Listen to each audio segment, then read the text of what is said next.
नमस्कार। क्या आप आरक्षण से परेशान हैं? बहुत सारे लोग आरक्षण से परेशान हैं। मैं जिन लोगों से मिलता जुलता हूं उसमें से बहुत सारे लोग ऐसे हैं जो आरक्षण से परेशान है, जिनको कोई चीज अगर कहिए, कोई परेशानी कहिए तो उनको ये लगता है अरे यार आरक्षण है, वरना तो ये हो जाता। अभी यूक्रेन वाला पूरा संकट आप लोगों ने देखा। अचानक से लोगों को पता चला कि अरे हमारे देश के तो इतने सारे बच्चे विदेश में पढ़ने जाते हैं। एक मुख्यमंत्री हैं नीतीश कुमार जी, 17 साल से बिहार के मुख्यमंत्री हैं, और जब यूक्रेन वाली सारी घटना हो गई उसके बाद उनको अचानक पता चला कि अरे बच्चे तो विदेश में पढ़ने जा रहे हैं। एक हमारे प्रधानमंत्री महोदय हैं, 7 साल से 8 साल से बल्कि देश के प्रधानमंत्री हैं। उनको अचानक समझ में आया कि मेडिकल शिक्षा नीति हमारी गड़बड़ है, जिसके चलते विदेश बच्चे पढ़ने जा रहे हैं। उनके समझ में तब नहीं आया जब वो सत्ता में आए, और ये बताने की तो कोई जरूरत कभी महसूस ही नहीं कर सकते हैं कि 8 साल में इस मेडिकल शिक्षा नीति को या देश की जो शिक्षा नीति है उसको सुधारने के लिए क्या किया गया। आरक्षण एक ऐसी चीज है जिसको लेके सवाल उठाना सबसे आसान काम है, और हमने देखा कि बहुत सारे बच्चे जो लौट के आए या जो बच्चे वहां फंसे हुए हैं, उनके माँ बाप ने कहा कि साहब आरक्षण नहीं होता तो हमारे बच्चे यहीं रहते, उनको विदेश नहीं जाना पड़ता। चलिए मेडिकल सीट्स के हिसाब से ही थोड़ी सी बात कर लेते हैं, समझ में आ जाएगा। बाकी मैं धीरे धीरे आरक्षण पर और बात करूंगा। मेरे पास आंकड़े जो है वो 2020 और 2021 के हैं। 2020 में 13.67 लाख बच्चे जो हैं वो नीट के लिए अपीयर हुए, और इसमें से 7,71,500 बच्चे क्वालिफाई किए। 2021 में आंकड़ा थोड़ा और बढ़ गया, 15.44 लाख बच्चे जो हैं, 15.44 लाख बच्चे जो हैं वो अपीयर हुए, जिसमें से 8,70,074 बच्चे जो हैं वो मेडिकल के लिए क्वालिफाई हुए। यानी अगर योग्यता का पैमाना जो बनाया गया उसको देखा जाए तो 2020 में 7,71,500 बच्चे और 2021 में 8,70,074 बच्चे जो हैं वो मेडिकल के लिए एलिजिबल थे, योग्य थे। जिस योग्यता की बहुत बात की जाती है मैं उस पर बात कर रहा हूं। लेकिन हमारे यहां एमबीबीएस की कुल सरकारी सीट्स कितनी थी? 90,825। यानी 8,70,074 बच्चे जो हैं वो हमारे पास होते हैं 2021 में। इनमें से केवल 90,000 बच्चों को एडमिशन मिलेगा मेडिकल में भारत के अंदर। बाकी जो 6,90,000 के आसपास बच्चे हैं वो कहां जाएंगे? या तो वो प्राइवेट कॉलेज में जाएंगे, या फिर विदेश जाएंगे, या फिर योग्यता होने के बावजूद मेडिकल पास नहीं कर पाएंगे।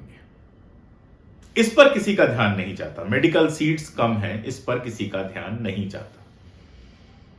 एक हाइपोथेटिकल आपको उदाहरण देता हूं, उससे जरा आरक्षण को आप समझिए कि मान लीजिए किसी कोर्स में 100 सीट है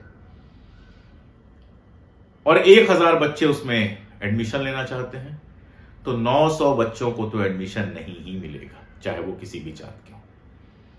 100 का एडमिशन मिलेगा और बाकी 900 को उसके बाहर रहना पड़ेगा। यही आप नौकरियों के लिए कह सकते हैं कि अगर 10 पोस्ट निकलती है और 1,000 लोग उसके लिए अप्लाई करते हैं तो 10 का ही अपॉइंटमेंट होगा, 990 का नहीं होगा। लेकिन इस पर किसी का सवाल नहीं उठता। कोई ये नहीं कहता कि नौकरियों की संख्या क्यों नहीं बढ़ाई जा रही, कोई ये नहीं कहता कि मेडिकल में, इंजीनियरिंग में सीटों की संख्या क्यों नहीं बढ़ाई जा रही। असल में 90 के दशक के बाद आप देखेंगे जो ही प्राइवेटाइजेशन, लिबरलाइजेशन वगैरह की पॉलिसी आती है, आप देखते हैं कि लगातार शिक्षा का, खासतौर पे उच्च शिक्षा का निजीकरण तेज होता है। जो प्राथमिक शिक्षा है उसका तो आप देखते हैं लगभग पूरी तरह से निजीकरण हो गया है। हर आदमी अपने बच्चे को प्राइवेट स्कूल में ही पढ़ाना चाहता है, क्योंकि सरकारी स्कूलों की स्थिति जो है वो लगातार खराब होती गई है। मैं अपना एग्जाम्पल दूं तो मेरी गवर्नमेंट इंटर कॉलेज से पढ़ाई हुई है। उसके बाद जिस यूनिवर्सिटी, गोरखपुर यूनिवर्सिटी में पढ़ा, वो भी सरकारी यूनिवर्सिटी थी। मुझे नहीं लगता कि मेरे पिताजी को बहुत ज्यादा खर्च करना पड़ा। मेरा छोटा भाई 12th के बाद उसने मेडिकल एंट्रेंस के एग्जाम दिए। पहले उसका सीबीएसई के थ्रू हो गया, ये नीट अब आया है। पहले मेडिकल कॉलेजेस अलग अलग एडमिशन, अलग अलग संस्थाएं, सीबीएसई का अलग एग्जाम होता था, एएफएमसी पुणे का अलग एग्जाम होता था, बीएचयू अपना एग्जाम लेता था।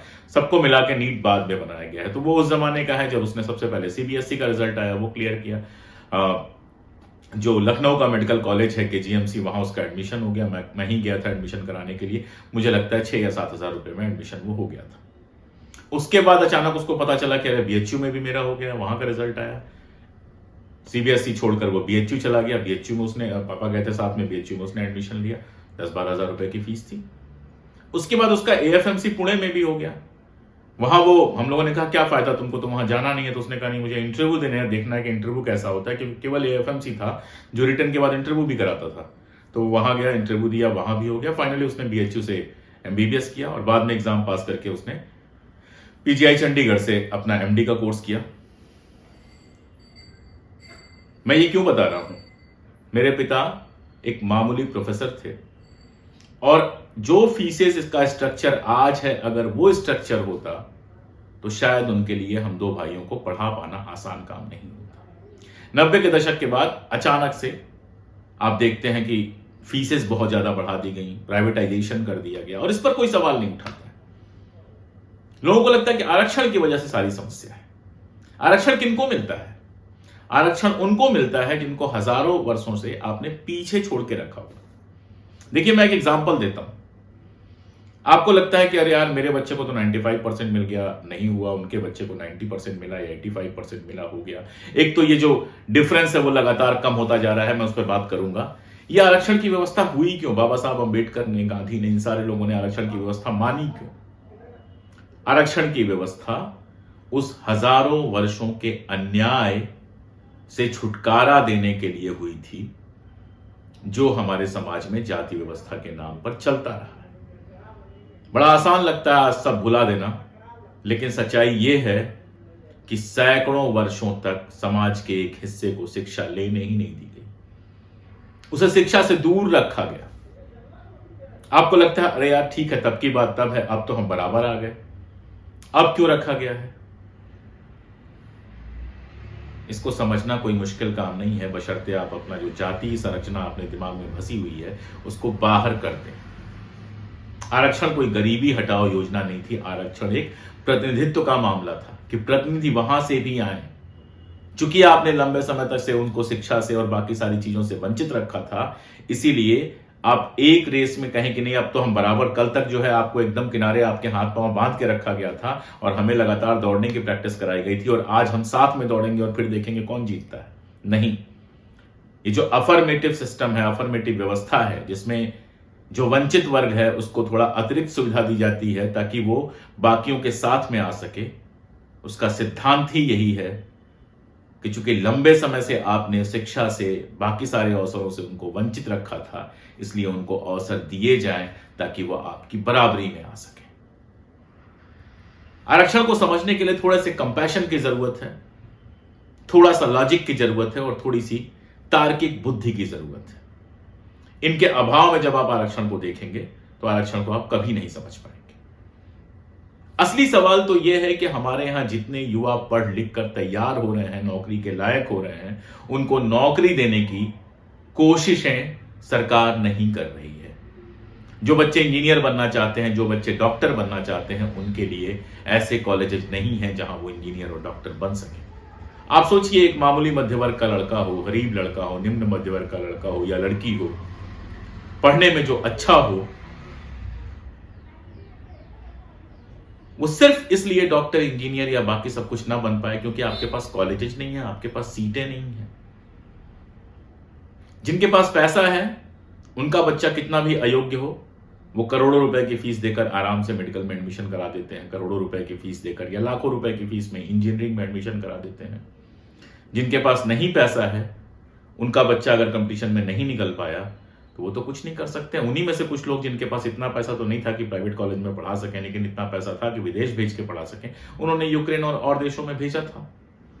अब योग्यता वाला मामला देखिए, मान लीजिए कि 5 बच्चों का एडमिशन होता है, 6वें का एडमिशन नहीं हो सकता क्योंकि 5 ही सीट है।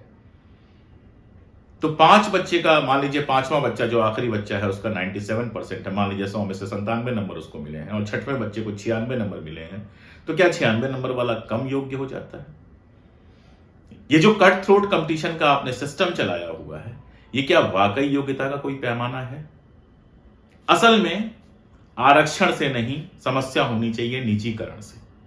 समस्या होनी चाहिए आपको इस बात से कि सरकार अपनी इस जिम्मेदारी से पीछे भाग रही है कि उसे लोगों को सस्ती और अच्छी गुणवत्ता वाली शिक्षा उपलब्ध करानी है।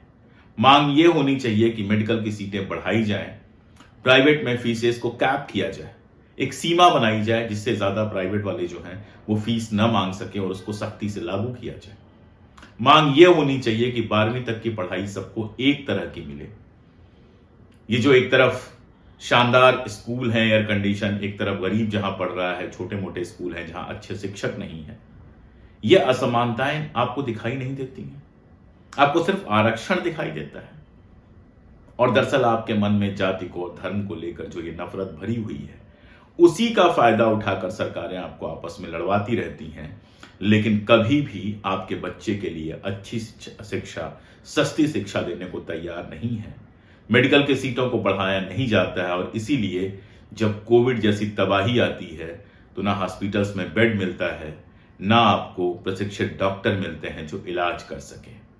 इसलिए आरक्षण आपकी समस्या नहीं है। आरक्षण को लेकर रोना धोना, सर पीटना बंद कीजिए। आरक्षण एक अफर्मेटिव एक्शन है जिसमें समाज के पिछड़े वंचित तबकों को आपकी बराबरी में लाने की कोशिश की जा रही है। इस बराबरी का स्वागत कीजिए और कंधे में कंधा मिलाकर, कंधे में कंधा डालकर, हाथ से हाथ जोड़कर सरकारों की आंखों में आंखें डालकर यह सवाल करना सीखिए कि हमारा बच्चा जो पढ़ना चाहता है वो पढ़ने के लिए सस्ती और अच्छी गुणवत्ता वाली शिक्षा हमारे घर में, हमारे देश में ही क्यों नहीं मिल रही है। क्यों नहीं मेडिकल की, इंजीनियरिंग की सीटें बढ़ाई जा रही हैं, क्यों नहीं फीसें एक लिमिट की जा रही हैं और क्यों नहीं सरकारी भर्तियां हो रही हैं जिससे लोग नौकरियों में आ सकें और अपनी जिंदगी बेहतर बना सकें। जब तक आरक्षण का दर्द आपके सीने में रहेगा और आप अपने ही पड़ोसियों से, अपने ही जानने वालों से, अपने ही साथ के लोगों से, अपने ही नागरिकों से झगड़ा करते रहेंगे, यकीन जानिए सरकारें निश्चिंत रहेंगी और मेडिकल की सीटें लगातार, या इंजीनियरिंग की सीटें जो हैं लगातार महंगी होती जाएंगी, प्राइवेटाइजेशन होता जाएगा। और आप जाति के आधार पर आरक्षण का विरोध कर रहे हैं, लेकिन पैसे के आधार पर जो आरक्षण हो गया है कि जिसके पास पैसा होगा उसको शिक्षा मिलेगी और जिसके पास पैसा नहीं होगा उसको शिक्षा नहीं मिलेगी, आप उस पर कभी सवाल नहीं उठा पाएंगे। ये सिस्टम लगातार बढ़ता जाएगा और जब यूक्रेन जैसा कोई संकट आएगा तो कुछ दिन तक छाती पीटी जाएगी और फिर सब कुछ वैसा ही चलने लगेगा।